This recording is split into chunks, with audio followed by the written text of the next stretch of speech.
Yarasqanı qıynaydı yetem tuzunun jatbeni. And it only became fully functional in 2013. 2013 to this time, in fact, that it's about 5 years, meaning that the department is relatively new. So the things that we've experienced are within this time. And in this short lifespan, there have been a number of contentions that we've had to face with NGOs and civil society.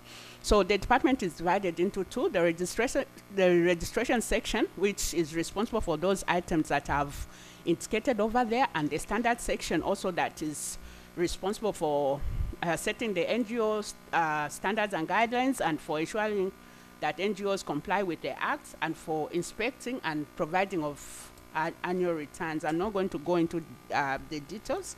In case some people want to find out more, maybe you could ask because of time. And in terms of the best practices in this short time that we've been, is that we've lived a life of coexistence. I'm going to mention more of this later, because due to the contentions that have been there with the act, the NGOs took government to court in 2014. And we've drawn up a roadmap that has been consultative. That's one of our best practices. And while we are waiting to enact, to repeal and replace the act, we are working in a progressive way, in such a way that we do that coexistence with NGOs, trying to prepare them also to build their capacity, while we are also building ours as a government department. In terms of success stories, we've managed to set up those institutions and establish a register that can be checked by independent people. And also, we do the inspections. We are in the process of developing a coordination mechanism. And so far, in spite of this court case that we had, we've registered 735 NGOs. It looks like a small number, but because of the court case that we have, where the Attorney General instructed government that we shouldn't make the registration a punitive process, we should allow NGOs to register at will until the act is replaced and repealed and replaced. So that's why we have this low number of NGOs registering. In terms of coexistence, I want to talk about the way we define the NGO Act in my country. I mean, the way we define the NGOs, we define them as a private voluntary grouping of individuals or associations, whether corporate or uncorporated, not established or operated for profit, partisan politics, or any commercial purposes. Therefore, we don't expect people that are in politics to run NGOs and are not supposed to be in profit making. And then I must say that in this definition of NGO and civil society, there tends to be an overlap in the definitions of an NGO. We are in the process of developing we've developed a draft national NGO policy, and in there we define the civil society as an arena outside the family, the state, and the market, which is created by individual and collective actions and organizations and institutions to advance a shared interest. And the earlier version of the policy also defined it as a group or groups of people outside political or government system. And I checked it up with a dictionary, which says that civil society is an aggregate of non-governmental organizations and institutions that manifest interests and will of citizens. So the civil society tends to be a broader organization, and this normally operates for a certain time and to be able to address a specific issue. Like recently we had the issue of the Constitution. When we needed to amend the Constitution, the civil society came together, a combination of FBOs, faith-based organization, and NGOs. They came together and formed the Oasis Forum, and even churches in there, so that you can be able to talk about this issue of the Constitution. So there have been a number of interest topics that these civil society bodies come together. And then in terms of organization, you find that government is broader, and then the NGOs, they can be many scattered and in different shapes and sizes. But you find that even in the operations of the NGOs, for instance, if an NGO has a project or a program, and that project or program comes to an end, the government will still have to take up whatever the NGO was doing. For instance, if they were assisting some people in education, those school children will have to be assisted by the government so that they continue with their education. That's why I put the government as broader than all this, not necessarily that it's the one that supersedes them. And then I've mentioned that while the NGO Act, the NGO department came into operation in 2011 through the statutory instrument that the minister issued, it only became functional in 2013.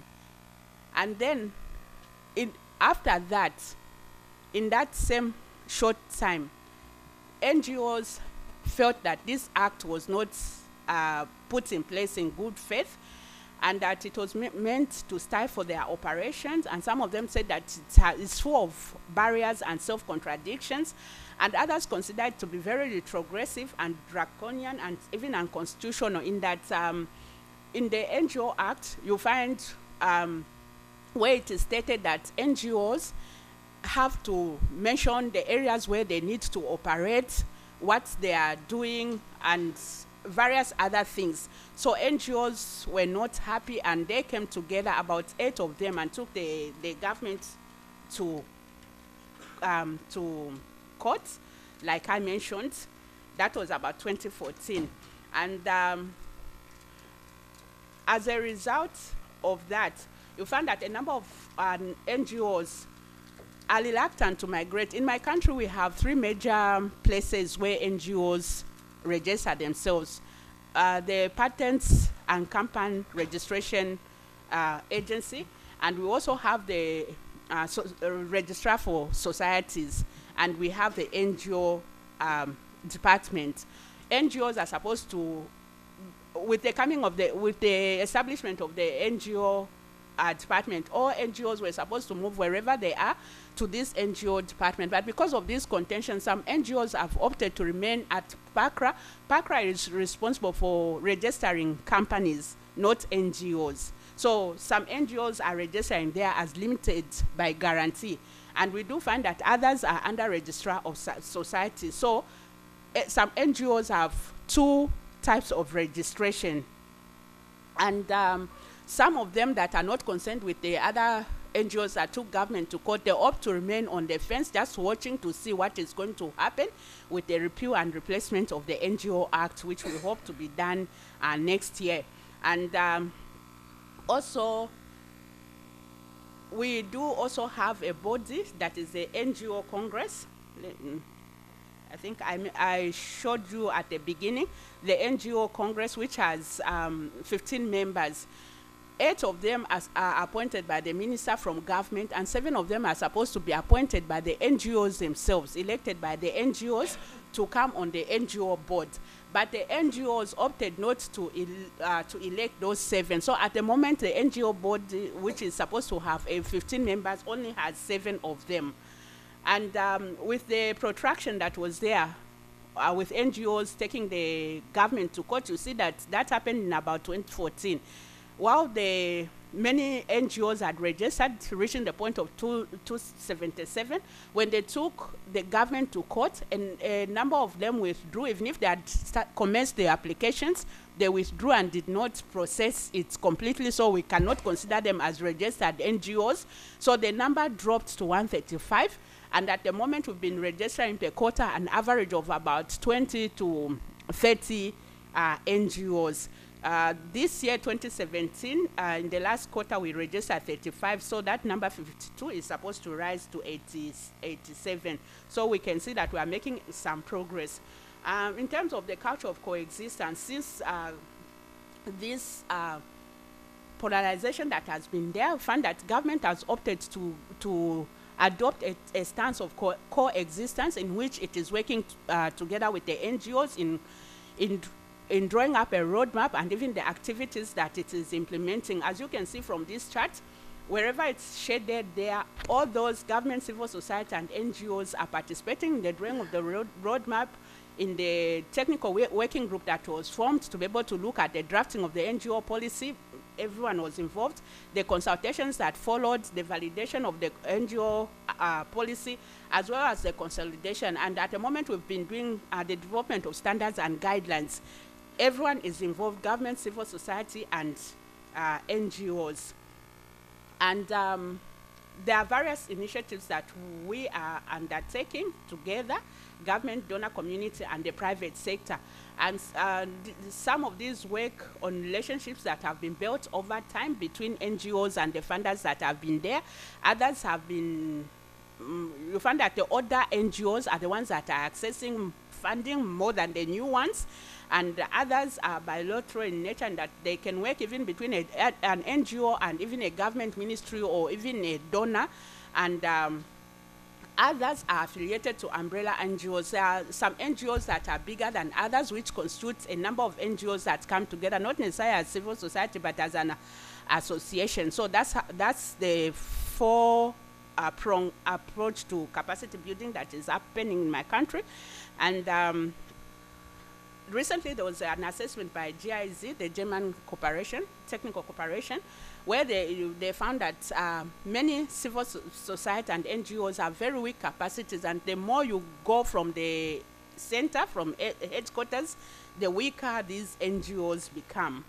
In terms of my department, we do on-spot mentoring during inspections. When we go through their books and the operations, we are able to help them even in the way they are carrying out their activities. And also, while we are developing the standards and guidelines, NGOs are able to go through an introspection to be able to see how their management structures are, their constitutions, even the way they undertake even their field operations and all. So they are able to have that introspection. And also, I indicated at the beginning that the department is just centralized at HQ, that's a headquarters. We've managed to appoint some NGO focal point persons in the provinces so that we can try and decentralize even the services further than the central headquarters.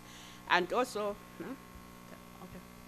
the stakeholder mapping also is in readiness of the engagement that will be happening, so we've been undertaking that.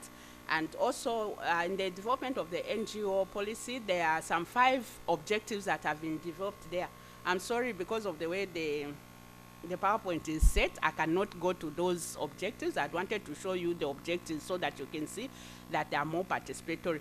So all these institutions have been established as a result of in trying to capacity build the NGOs.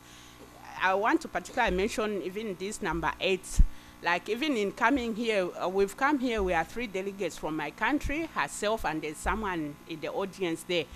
It's as a result of our informing them about this summit that they are also here. That's a way, one way in which we are also doing our capacity building, and also collaboration.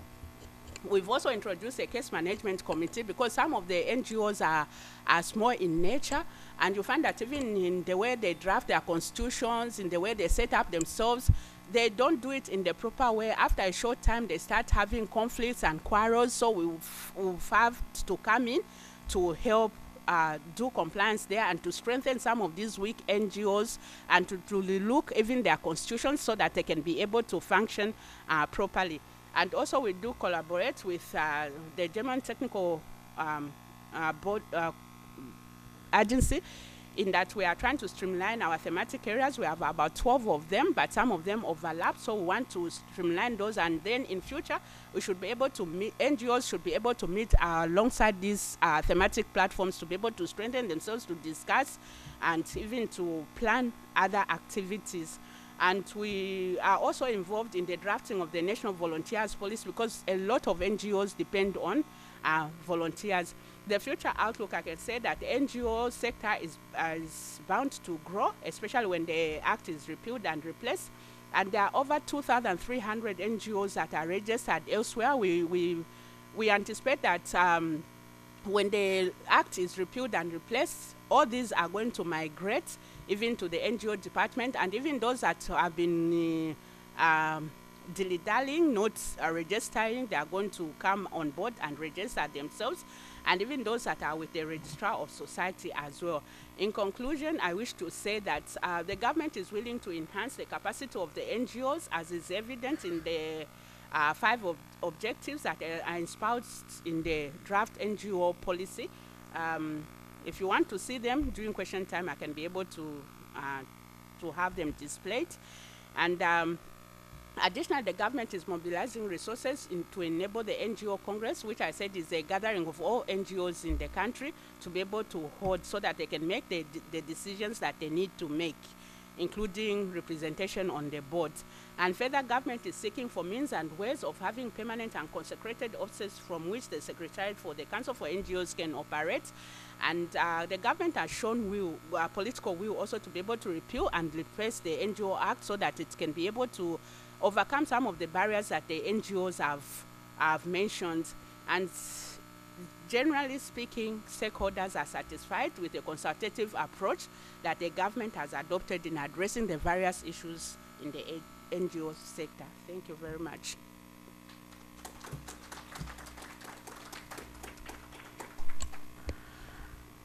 Karolin Banda-Şibinga'ya teşekkür ediyoruz.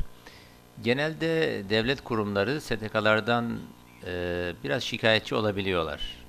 Onların kurumsal kapasitelerinin eksikliği, kayıtlardaki problemleri, kamu süreçlerine girişlerindeki bazı problemlerden dolayı. Fakat işte güzel bir örnek verdi Zambiya'dan. Şimdi ikinci sırada yine Zambiya'dan Profesör Charles Shinga dinleyeceğiz. Kendisi Politika İzleme ve Araştırma Merkezi'nden katılıyorlar. Konusu bir arada yaşama kültürü ve sivil toplum kuruluşlarının Zambiya örneğini bize anlatacaklar.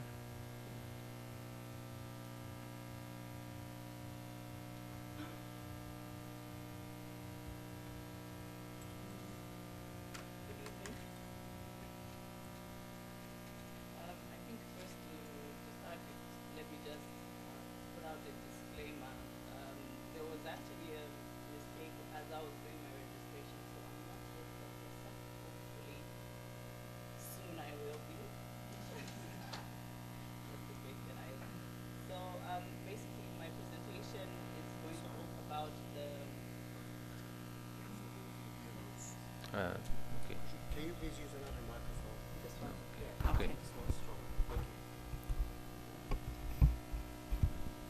So basically, I'm going to talk about the NGO's experiences, and this is probably going to be a balance talking about my organization, the organization that I come from, which is the Policy Monitoring and Research Center.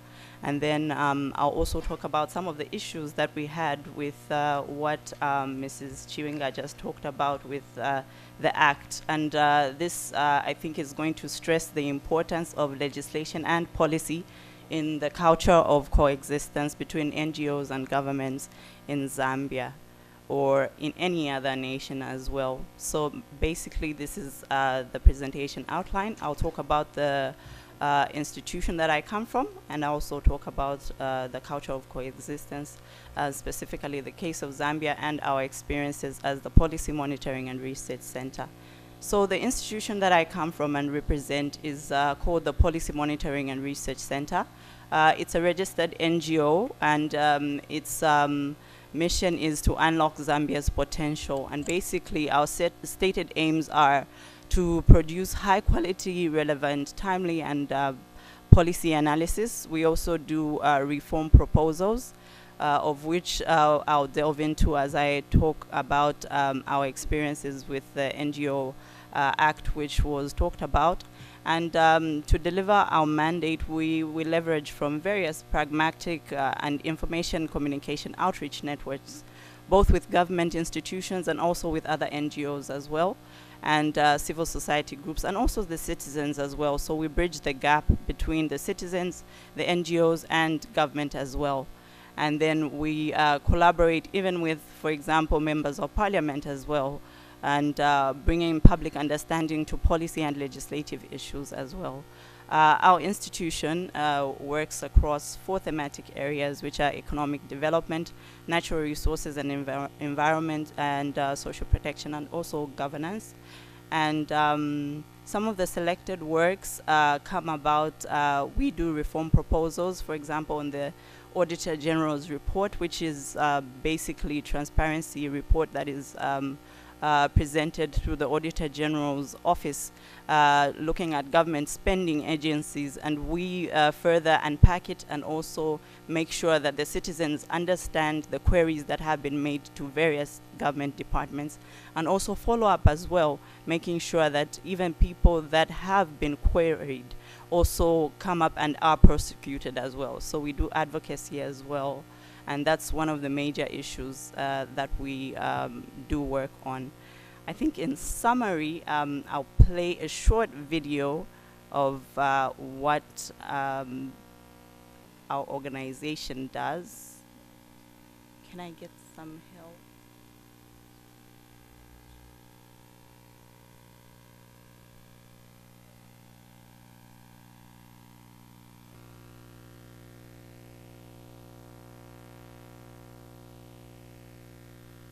Can you play it?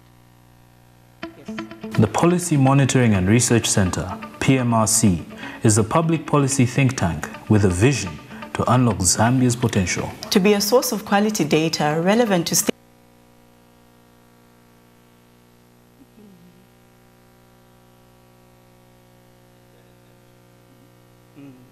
stakeholders in areas of social and economic development.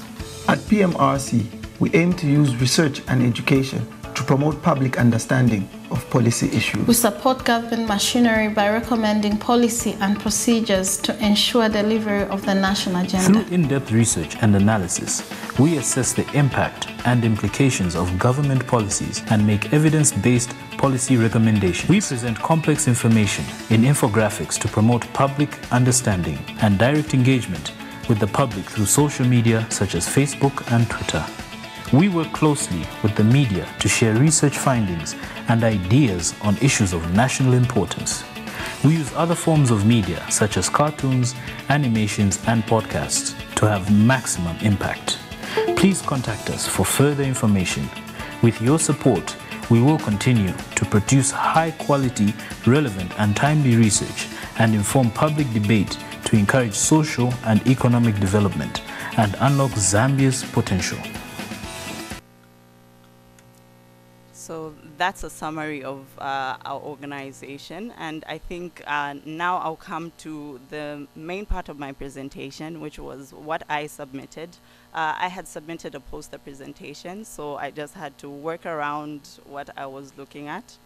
And basically, this is an illustration of the importance of the culture of coexistence between NGOs and government. If you look at the cartoon there, basically we see that the NGO is bridging the gap between citizens and various social services, and this is very important in any society, and I decided to illustrate that with the cartoon and just hope it will get across.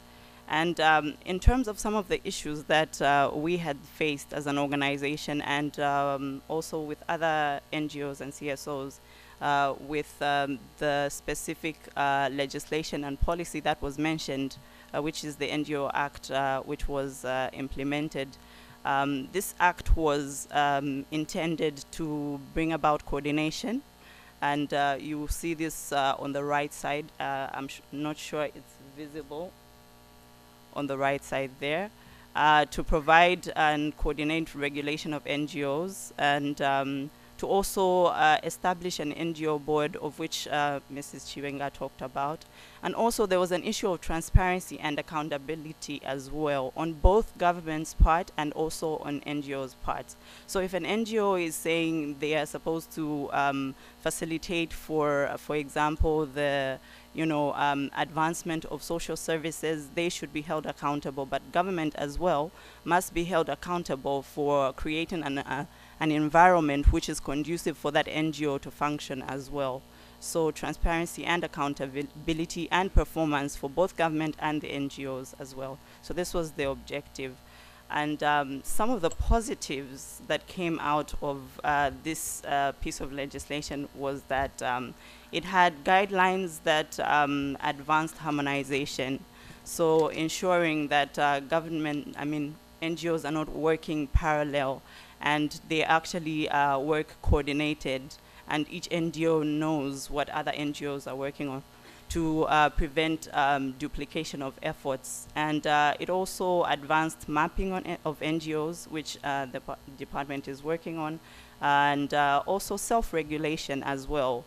So, for example, the nature of NGOs is they are independent institutions, and this came out in the piece of legislation. Some of the issues that, the negative issues that were there, that we experienced and we noted from the piece of legislation were that, for example, the legislation gave excessive power to the minister, and this was one of the issues why the few NGOs actually went and took government into court and said that had to be changed. But also, we also talked about the definition of an NGO as well. And we thought it was too broad and needed to be refined. And also, there was, for example, an absence for the limit which would be taken for an acceptance or a rejection of the registration of an application for an NGO. So there were a few gaps that we noted, and we thought these needed to be looked into. And following this, our institution had worked with various other institutions, and we worked on a reform proposal, which we presented to the Minister of Community Development then. And we highlighted, for example, the good part and the challenges that the Act brought about, which is enhancing accountability, reduced transparency, increased transparency as well, the issue of mistrust and trust between NGOs and the government as well, and also the issue of the criminal sanctions as well that needed to be reviewed. And since the culture in our nation, basically, I would say it has been progressive from the time that there was the court cases and everything. We would like to say that, for example, there's been a lot of engagement. The department has been very, very consultative.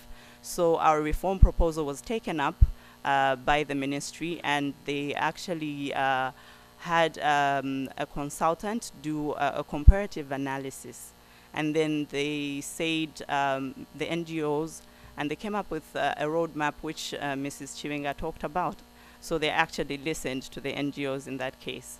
So they came up with a roadmap, and we sat on a technical working group. I was one of the members who sat on the technical working group for the drafting of the NGO policy, which will further go into the review of the policy as well, and the legislation as well. Some of the recommendations that we had made at the time were that the definition of NGOs should be defined, for example, and the excessive power from the ministry.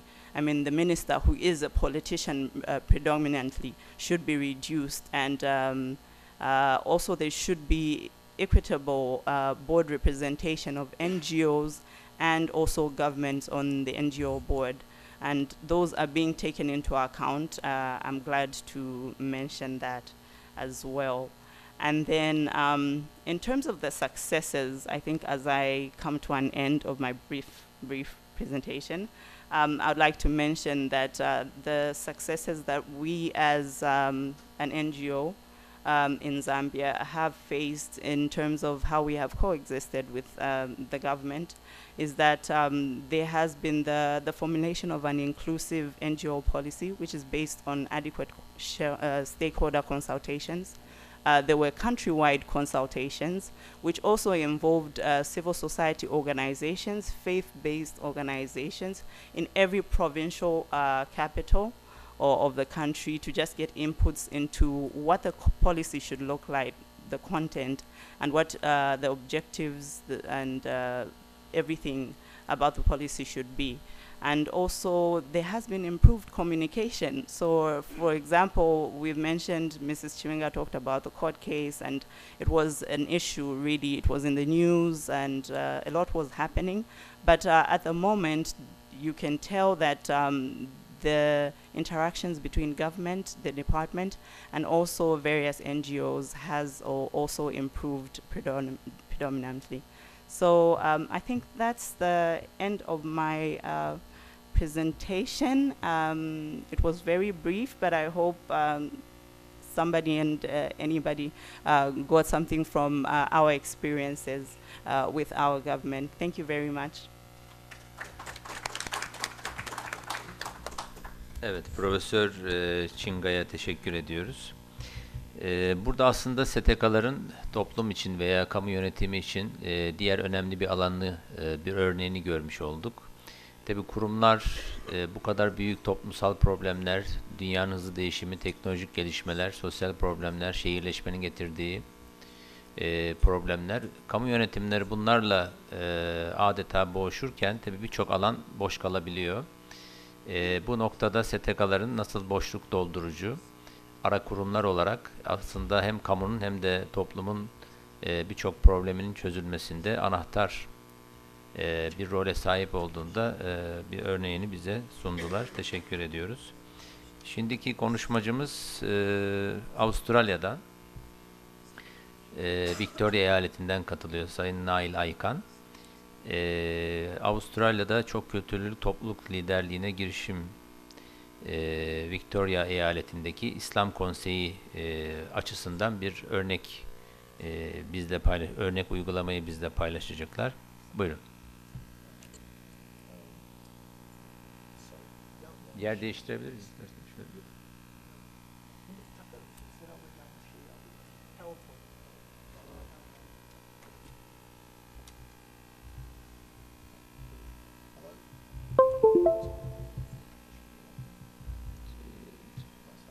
Değiştirebiliriz orada. Ha. Şeyi alalım. Çalışan.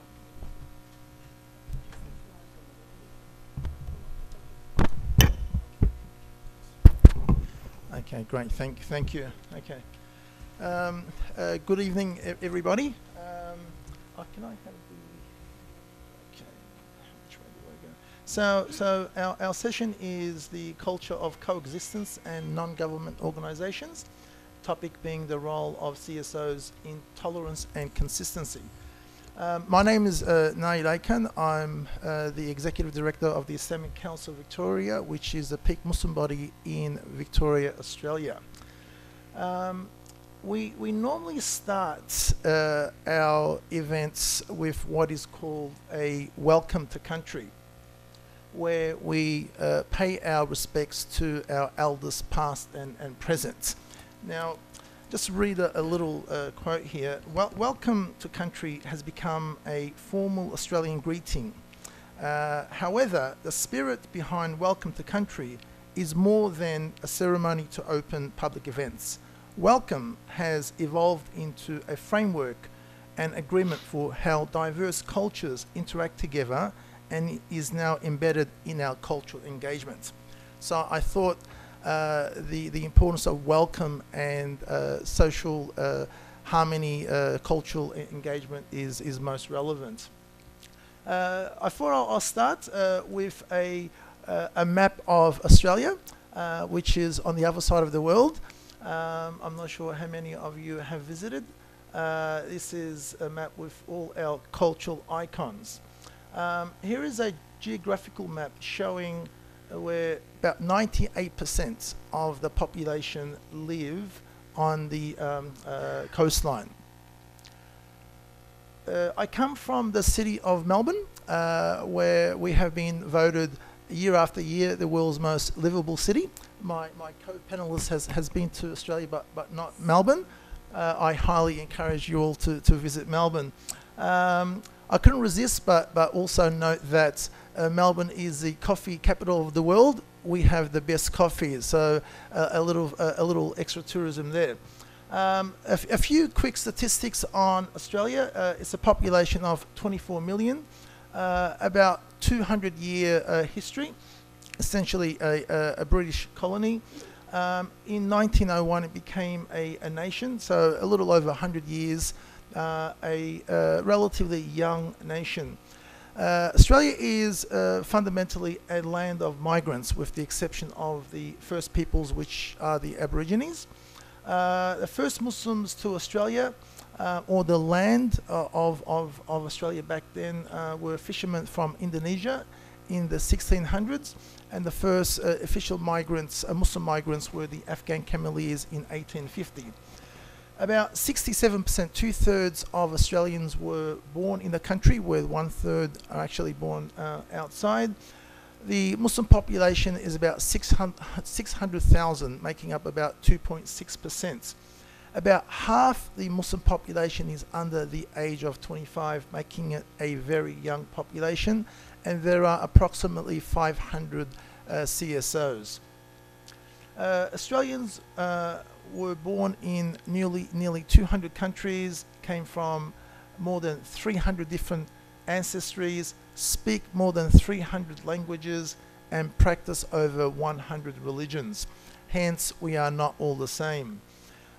In regards to the faith, Australia is predominantly a Christian country. About half the population identify with Christianity. However, the second largest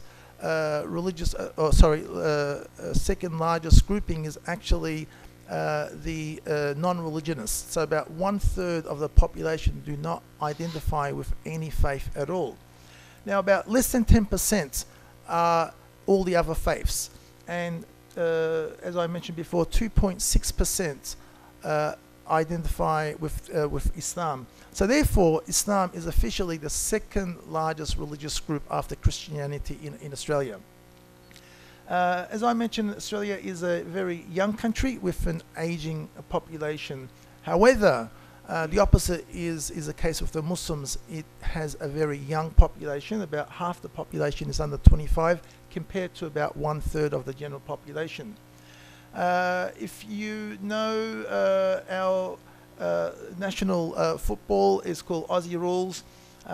It's actually more than a religion, and I have photos of our famous Muslim football player, and also as part of the peaceful coexistence, social cohesion, we have young Muslim girls wearing their hijabs, playing Aussie Rules football. Now to the Islamic Council of Victoria. Our vision is to foster and enable a vibrant Islamic community where Muslims enrich society through the values of Islam. This vision is intended to remind us all of the high-level responsibility we have as Victorian Muslims, Australian Muslims, and global citizens. Essentially, the ICV operates on two platforms, advocacy and social welfare services. In the interest of time, I'll try to speed things up. There are about, in the states where we operate, there's about 200,000 Muslims. The ICV is a community-based, member-driven organizations. We have about 70 members, which are fundamentally mosques and Islamic centers, representing around 70 different ethnic communities. We've been around for about 40 years, and I use the word link, but if I could also use the word bridge. We're the bridge between all the multicultural communities, governments, and the CSOs. We play a key role in social cohesion in Victoria and in Australia. And what makes ICV important, relevant, and effective is essentially our community connections. There are 4 factors I identify to our success. One is we have strong support from our membership base, our community partners, and the government. We have a strong management team with dedicated staff who have a passion for working with communities. We have a committed board, and to prove their commitment, I have my president and my vice president come all the way to Istanbul to be with us, who offers strategic direction, governance, and advocates on behalf of our diverse communities. And we have a lot of support from grassroots, both Muslim and non-Muslim. The ICV in recent years has collaborated in research with leading universities, which has assisted governments to in policy development. We have participated in parliamentary inquiries and acted as an advisor to government departments and lead agencies. We have represented Muslim communities at government commission roundtables, partnered and presented papers at local and international conferences, this being one of them. We have developed policies and positions on a range of current socio-political agendas. Now, as I mentioned, we essentially operate in the social cohesion space, and the OECD defines a socially cohesive society as one that works towards the well-being of its members, fights exclusion and marginalization, creates a sense of belonging, promotes trust, and offers its members the opportunity of upward mobility. Social cohesion is a well-established concept when discussing issues related to the social fabric that binds a diverse society together. I've used an image of a fabric where it's all intertwined. Now, I personally define social cohesion as a bowl of salad, where you have every different culture who contributes their own little unique vegetable. Some contribute the lettuce, some the olives, some the tomato, some various vegetables, and together we make up a salad. Or another way of looking at social cohesion is a cultural mosaic. You got individual pieces of different colors, shapes, particular items, where when you bring it all together, it makes one very pretty cultural mosaic. The 5 dimensions of social cohesion, where the ICV see as fully compatible with our roles and services: belonging, inclusion, participation, recognition, and legitimacy. The success of social cohesion and multiculturalism with CSOs in Australia are attributed to capacity building, civic engagement, and collaboration with CSOs and the government, where the government plays a very important role in social cohesion. We have in Victoria, we have key support instruments. We have the government, which bipartisan, both sides of the government. We have 2 political parties in Australia. Both have been supporting multiculturalism for decades. We have laws and we have acts. The government has policies and provides funding for multicultural communities. We have other instruments, multicultural commissions, foundations, and councils.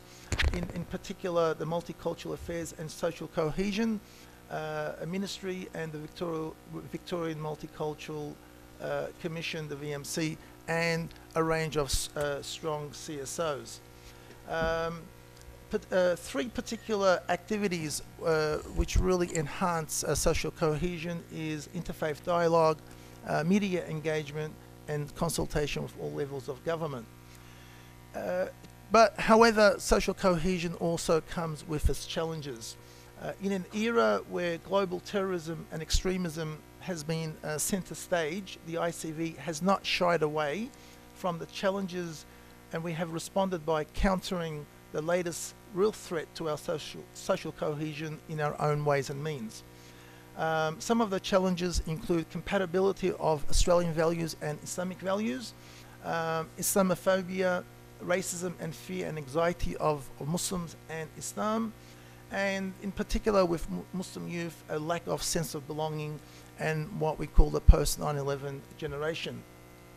However, with adversity comes opportunities, And in recent years, the ICV has strategized to strengthen the message that terrorism is not exclusive to a single cultural group or faith system by avoiding programs that stigmatize and alienate through exclusively targeting Muslims.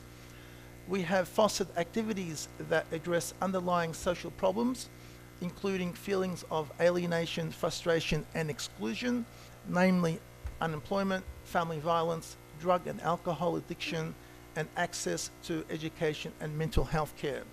And I have a list over here where we foster strong working relationships with all tiers of government and other non-Muslim CSOs, establish strong regional and global community networks, one being this particular event, and all the participants from all various different countries, to harness a local Australian Muslim identity, to further enrich and strengthen Australia's multiculturalism, build strong community resilience and greater self-reliance, and empower our community with a focus on youth and women, to build diverse leadership capacity and future succession planning. In conclusion, I believe that the success of multiculturalism and social cohesion is attributed to contribution and role, where every citizen and community must be afforded the opportunity to contribute to society, and everybody has a role to play. And I think Shakespeare summed it up pretty well, where he says that the world's a stage and everybody's got a role to play. That is essentially the ingredients of success of a cohesive society where everybody has a role to play and everybody is encouraged to have a role to play.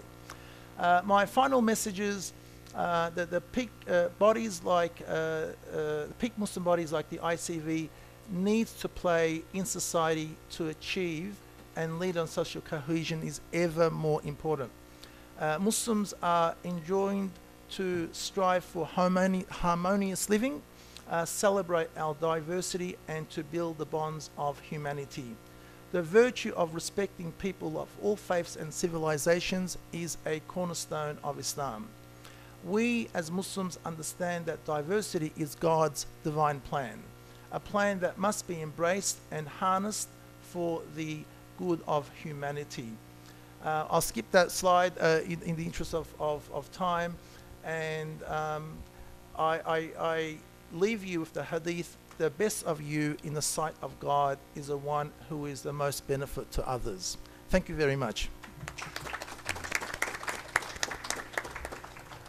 Evet, Nail Aykan Beyefendi'ye teşekkür ediyoruz bu güzel sunumu için. Şimdi göçmenlerin tabii yoğun olduğu ülkelerde onların sosyal uyumu, birlikte yaşama konusunda genel bir değer olarak kabul var. Tabii ancak her değer gibi bu çok kültürlülük ve birlikte yaşamak için de mekanizmalara ihtiyacımız var. Tabii burada ana rol kamu yönetimine düşüyor, kanunlarıyla, mekanizmalarıyla. Fakat burada güzel bir örnek de gördük. Göçmenlerin de bir araya gelerek bu ürettikleri yeni mekanizmalarla kendi topluluklarının o sosyal uyumunu ve bir arada yaşama kabiliyetini, yeteneğini çok daha üst seviyeye, daha düzenli bir şekilde çıkarabilmeleri konusunda da önemli bir örnek. Tabii çok kapsamlı bir çalışma olduğu anlaşılıyor. Evet, şimdi son konuşmacımız Sırbistan'dan katılıyor. Biljana Jović, göçmen çalışmaları merkezinden geliyorlar. Sırbistan'da kültürel bir arada yaşamanın teşviki konusunda modern haberleşme araçlarının rolü, etkisiyle ilgili bir sunum yapacaklar. Thank you, Dr. Oktay. I would like to be a bit formal at the beginning of my intervention. Ladies and gentlemen, esteemed colleagues, dear friends, it is a great honor to be able to address you here tonight, and I also want to take advantage to express my gratitude and admiration to the organizing committee for, putting at stage such a great event. I would also like to thank everybody, given the late hour of a very long day, for their stamina and patience, and for coming here to listen what we have to say about the coexistence. As Dr. Oktay said, I come from Serbia and I represent Center for Migration Studies. I'm the chairperson and the co-founder of this organization. It was created in 2005, and since that time we have created a number of Serbian and regional projects, non-profit projects. You can see our strategic goals.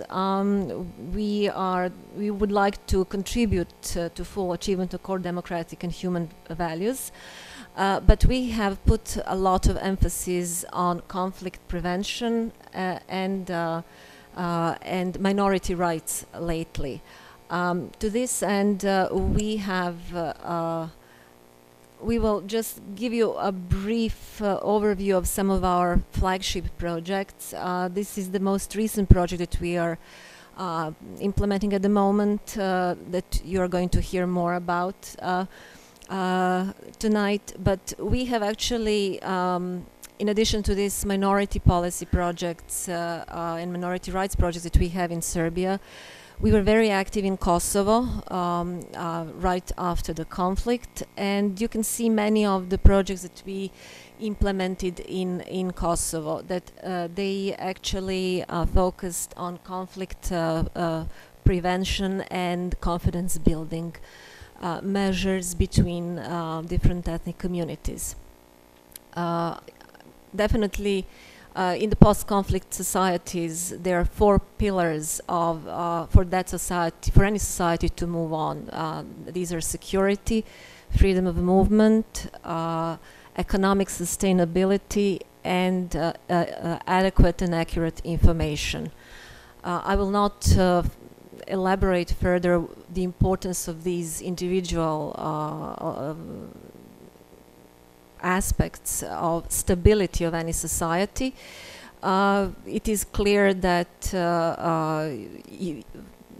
you first need to have a ceasefire to be able to implement other measures, that all ethnic communities need to feel safe and secure, that they need to be economically sustainable to continue living in that area, that they can move freely.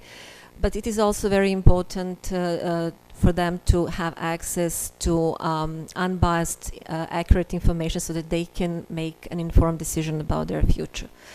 To this end, I would like to specially emphasize one project on this list, and that was Kosovo Perspectives weekly bulletin that played a critical role during the vulnerable and sensitive times after the end of the conflict in Kosovo.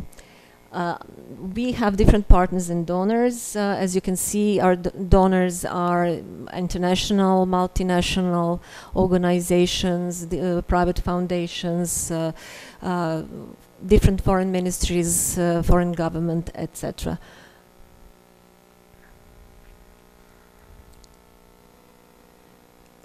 There is a variety of donors, and that actually shows that our projects are trying to cover most of the aspects of the multicultural society and coexistence. Let me just go briefly. I talked about this Kosovo Perspectives Weekly, which was issued for 3 years in 3 languages. It was in Serbian, Albanian, and English, and it was the most minority news platform is really pushy tonight. It doesn't allow Kosovo Perspectives to have its moment. So that was the most comprehensive database on the Kosovo issue, and we had a couple of thousand of readers globally, mainly institutional. So we are very proud of this project. For 4.5 years, we've been implementing this minority news platform, And as you know, Republic of Serbia is actually, I'm sorry, is there a way to stop this? It's going too fast. Excuse me, is there a way to slow this down? It's going too fast. I guess we are short with time, so you know. I should take a deep breath and just start talking very fast. Thank you very much. Serbia is a multinational country. We have, at the time I submitted my extract, we had 28 minorities, national minorities. In the meantime, we've had 2 additional minorities registered, so, and they constitute 1/7 of the overall population. The overall population of Serbia is about 7.5 million people. We have a very specific institutional solutions for the national minorities, how they exercise their self-government.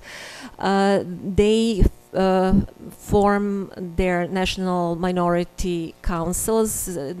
Formally, the name is quite long. It's National Councils of National Minorities, national minority communities. People in these national minority councils are elected in special elections, and we had the last cycle of these elections in 2014, and in 2018 we are going to have the next cycle. And although these bodies are not supposed to be politicized at all, because they exercise self-government in 4 areas, and these areas are information in the mother tongue, education in the mother tongue, official use of language and alphabet, and preservation of culture and tradition. The campaigns for these elections look like typical political campaigns, and you know, with the candidates offering much more than they can really deliver on. So we can move now slowly. Yes. So we have challenges. Although we are a multi-ethnic society, I believe that you are all aware of very violent disintegration of former Yugoslavia, which left really deep scars in this intricate mosaic of different communities living in the territories of former Yugoslavia, Serbia included.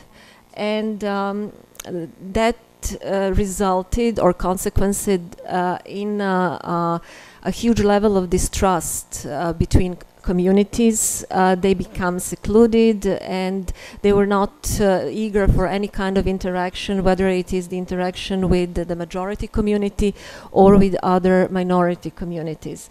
And as a third challenge in this regard, the institutional arrangement that I talked about, national minority councils, were not prepared to carry out, to perform the duties they were assigned to, so they had a serious lack of capacity, which again was different between different national minority communities. Those with bigger population and with stronger ties with their motherlands were more able to respond to these challenges.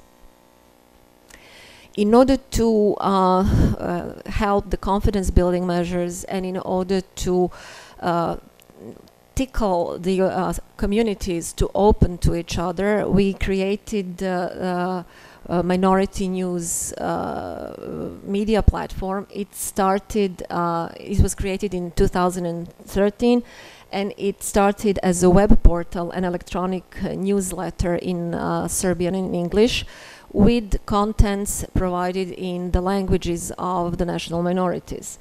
That the national minorities themselves prepared for this purpose.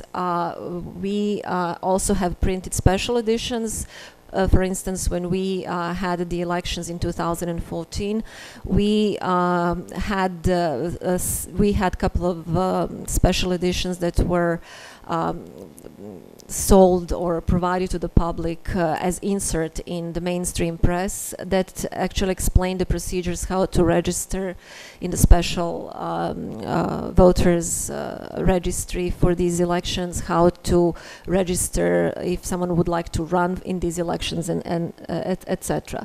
As of 2015, we also introduced the TV production because the research that we carried out showed that TV is the most effective media if you want to reach broader audiences. And it is also important because we didn't want to have only minority communities as our audiences. We also wanted to bring it to the attention of the majority community, the richness of the culture and different traditions that our neighbors of different ethnic background bring to the Serbian society. So this was why we opted for this very challenging, demanding, and very expensive experiment with independent TV production. We also organize frequently conferences that deal with the issues of the interest to the national minority communities, and it also provides the opportunity to them to interact with the government officials, because we represent also the media, or we have the TV production, and they're trying really hard to make us happy. And since I myself grew up during the time of old Yugoslavia, so my classmates were from different ethnic backgrounds and different religious affiliations, and I really never knew nor cared. I thought that it was really great that we had different customs, different things to celebrate. But I have to say that since the conflict started in former Yugoslavia, it's been 27 years. And you have whole generations of young people who were born and raised without that feeling of openness to other cultures, other nationalities, other traditions. And to this end, we put a special emphasis on social networks because they're so popular with young people, and in some way, young people are our priority target groups within these larger target audiences. Here you can see some of the minority newsletters that we issued over time. We try to follow everything that is going on in the life of national minorities, including the special, special holidays, special days, because every national minority in Serbia has a special holiday they celebrate.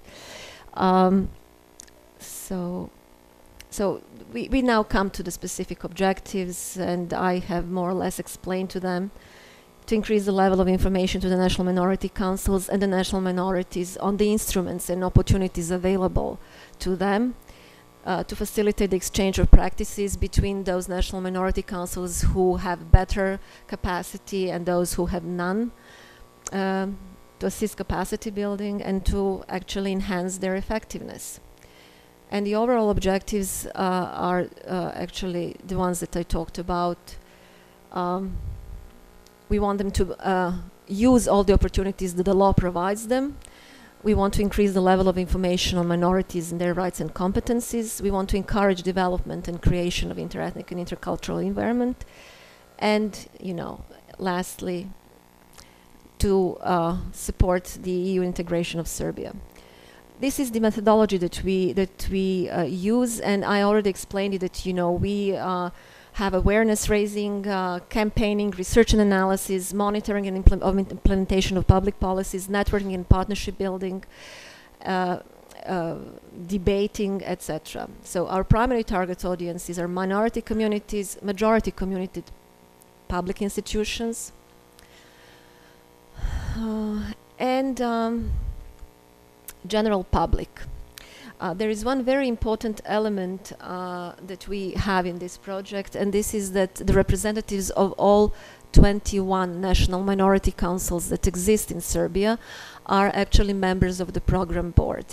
And as I said, the contents for the web portal, it's actually the news portal, the contents for the bulletin and the contents for the TV production are prepared by the national minorities themselves in their mother tongue, and they're subtitled in Serbian, so that we can also target the majority community.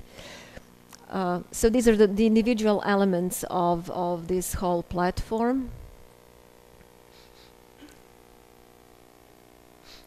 You could have seen, the mosaic of these, but we are very proud of this project. It's been going on. It's almost full 5 years now, and we have covered most of the topics that were relevant for the minority policy in Serbia. Okay. Now it's going slowly. So thus far we issued 40 electronic newsletters in Serbian, 40 electronic newsletters in English, and 2 printed special editions. We have a nice wallpaper here. I think it's important that we have them in English as well, because, in some way national minorities feel that more encouraged if they know that the international stakeholders are aware of what's going on in their lives, and in case if they face any challenges, they can then be sure that it has been brought to the attention of the key international stakeholders. So these are different guests that we have in the National Minorities Chronicle TV. The concept of the TV program is that we have one segment with national news on the minority policy, but so the news that are relevant for the minority policy, but that these are the same news for all minorities living in Serbia. Then we have the segment with a guest in the studio. We have in-depth interviews with them, and the longest segment is basically with the contents of the national minorities in their, that they prepare in their mother tongue, and they choose what they want the general audience to see. So these are different conferences and roundtables. So let me just speed things up. And yes, as I mentioned, as within all these groups, our priority or primary target group is young audience. We try to, do things that they like. So we have introduced all social networks in the whole platform, and these are our donors. We have received, in the meantime, we have one more logo to put, and we are happy to say that. We got another sponsor from the governmental institutions because they recognize the importance of our work. So it's a symbolic grant, but still it shows that our work has been recognized, and for this project we have also been awarded by the Serbian Office for Human and Minority Rights. We received a special award for this. So thank you very much. Biljana Jović hanımefendiye de teşekkür ediyoruz. Sırbistan'daki haberleşme alanında bir arada yaşamak konusunda yapılan bir uygulamayı aktardı. Tabii bu şöyle bir kritik noktası var. Önemli bir örnek. Fakat özellikle toplumdaki azınlıklara yönelik bu tür haberleşme araçlarının, web portalının ve benzeri mecraların kullanımında o azınlıkların da bu haber akışında, oradaki bilgilerin akışında tabii rol alması önemli bir anahtar konu. Daha da gelişmesini diliyoruz. Ben ayrıca teşekkür ediyorum bütün sunum yapan değerli arkadaşlara. Çünkü bana hiç iş bırakmadılar. Hepsi vakitlerine gayet uydular. Zaman konusunda hiç problemimiz olmadı. Sunumları bitirmiş bulunuyoruz. Şu an soru alabiliriz. Biraz daha vaktimiz var, 7'ye kadar bir 10 dakika. Eğer sorunuz varsa alabiliriz arkadaşlar. Tabii ışık vurduğu için tam göremiyorum ben ama arkadaş da yardımcı olursa, mikrofon geldiyse. Tamam, bağlıyorum. Ya, salonumuz ufak, hani sözlü de sorabilirsiniz.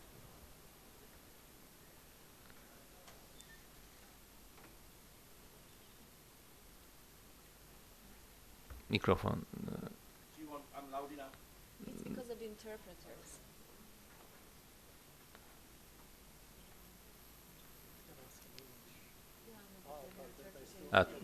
Translate for Turkish people.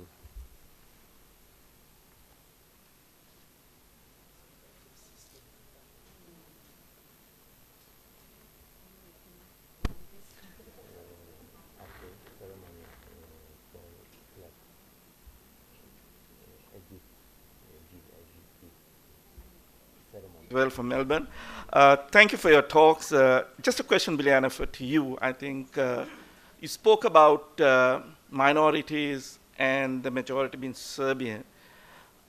I was wondering, would you sort of expand on what you say minorities are? Because we heard the term minorities being used, but we didn't hear who belongs to this minority group. Thank you very much for your question. We have, as I said, we have right now 30 ethnic minority groups registered. And these minority groups, you can say that there are traditional national minorities that were minorities even during the time of former Yugoslavia. And these minorities actually have much better capacity than these new ethnic minorities. Traditional minorities are Hungarians, Romanians, Bulgarians, Roma. They were minorities even in the old Yugoslavia. Then there is one ethnic group that is called the Vlachs. They live in eastern Serbia. We have German minority, Slovak minority, Czech minority. We have Ruthenian minority. This is an ethnic group living between Moldova and Ukraine. And when it comes to, I must have forgotten someone. I hope they would not mind this. But then we have new minorities that got that status after the war. And among those minorities, we have Bosniak minority that lives in the area southwest part of Serbia. We have Albanian minority living in South Serbia, municipalities bordering Kosovo. We have Croatian minority and Slovenian minority. Although it's very small, when it comes to the number of population, I think that the highest number of members exists with the Hungarian national minority. The next one is the Bosniak national minority, and they live in this Sanjak area, and they have been very active. Then we also have the Albanian minority, but their numbers are not clear because they boycotted the last census. So according to the census, there are only like 5,000 Albanians living in these southern Serbian municipalities, whereas in reality there are at least 50,000. And it is actually, they created a big problem with this boycott because they received the funding from the central government based on the number of people who declare themselves as members of this ethnic community. We had we had actually two new national minorities registered recently. One of them is Russian minority because there are quite a few people who got married to Serbian citizens and they moved. And to be honest, I don't know which is the second one, because it happened just before we came here. all these, yes, and I forgot to mention Montenegrin minority, because Montenegro was the last one to, separate.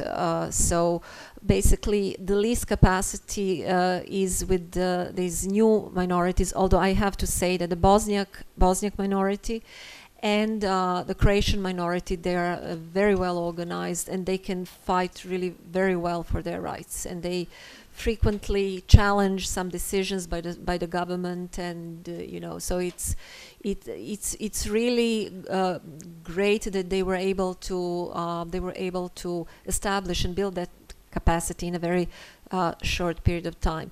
The thing is that these bigger ethnic minority groups, they feel that they are self-sufficient, and they do have capacity, they do have enough money, and they don't really think that it is in their interest that much to interact with smaller communities and help them build their capacity. So this is exactly what we are trying to push them for, because we think that if you have, for instance, Bosniak ethnic community, national community, Croatian, Hungarian, if they approach the government all together, then they cannot say, well, you're pushing for your individual agenda. They are pushing for their common agenda. That is why it is important that they have at least closely built capacity. I don't know whether I answered your question, but we have really, really many national minorities, and Vojvodina, which is the northern part of Serbia, is really, I think that over 70% of the population there belongs to the national minority communities. You said you have also active in Kosovo. Yes.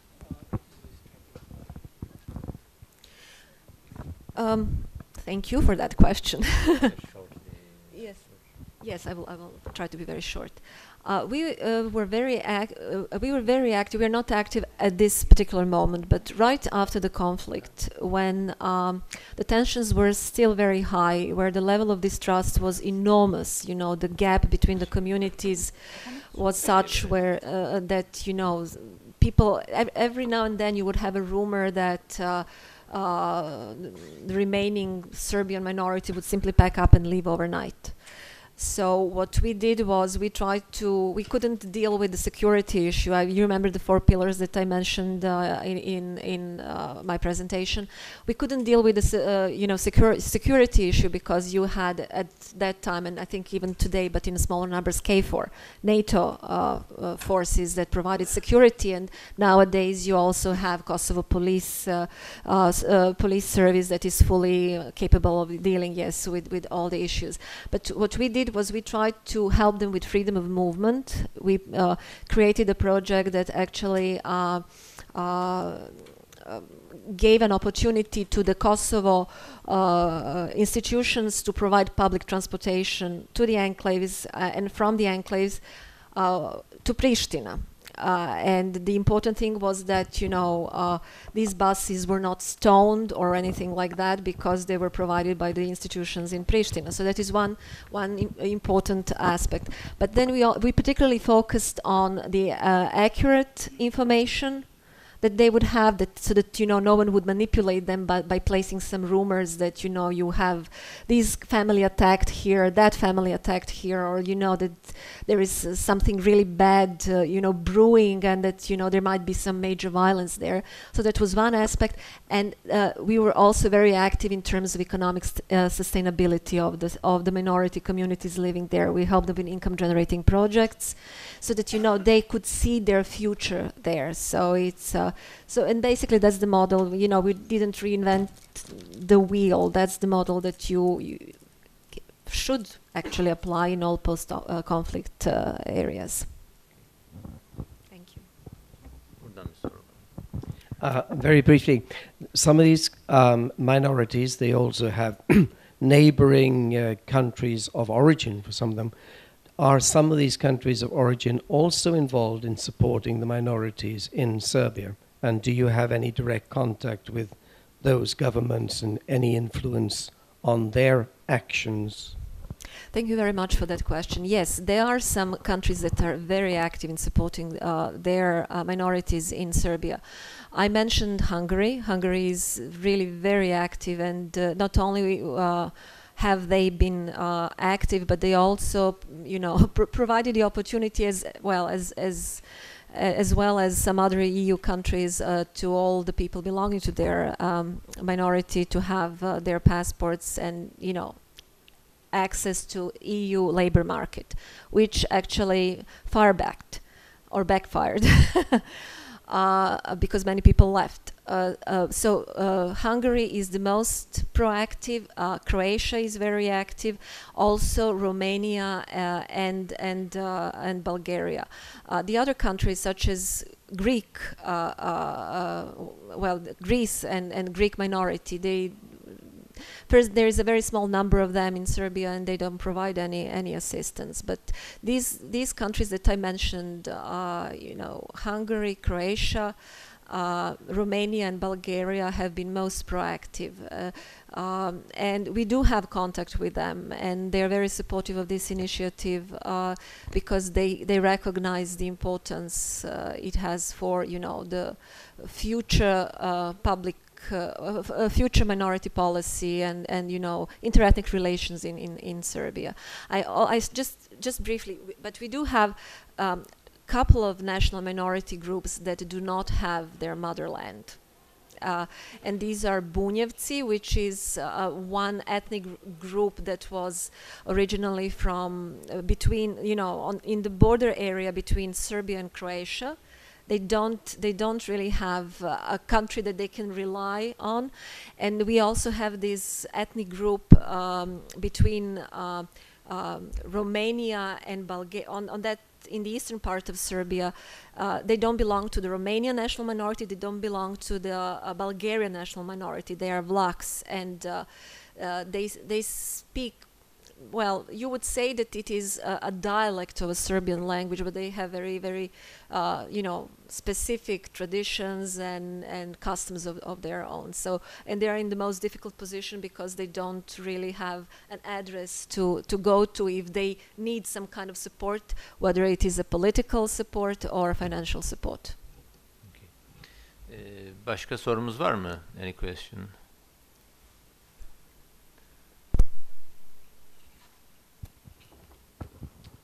I actually have two questions. One for our speakers from Zambia, and one for my colleague Niall Aitken as well. No, he couldn't get away without a question, surely.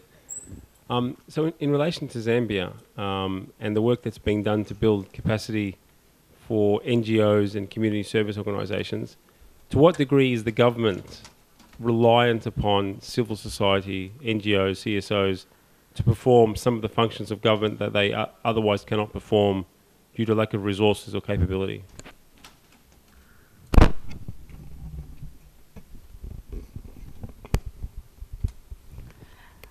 Just to answer that question, CSOs and NGOs in Zambia operate sometimes individually, but they're also umbrella CSO and NGO bodies. And government interacts with them both at individual and with these umbrella bodies. And in terms of capacity building, the government through the Department of NGO, which is the major body that facilitates for NGO registration, regulation, and the like, also works with these CSOs to recognize their needs and also finds out what they need. And the CSOs also recognizes the need that the department needs for capacity building for the focal point persons and also for the NGOs themselves. And they work together and they also source for funding and look for technical support. And for example, GIZ, which is the German International organization, funds some of these capacity building programs. So they work hand in hand, and they also recognize the needs at different levels as well. I don't know if she has anything else to ask. Add.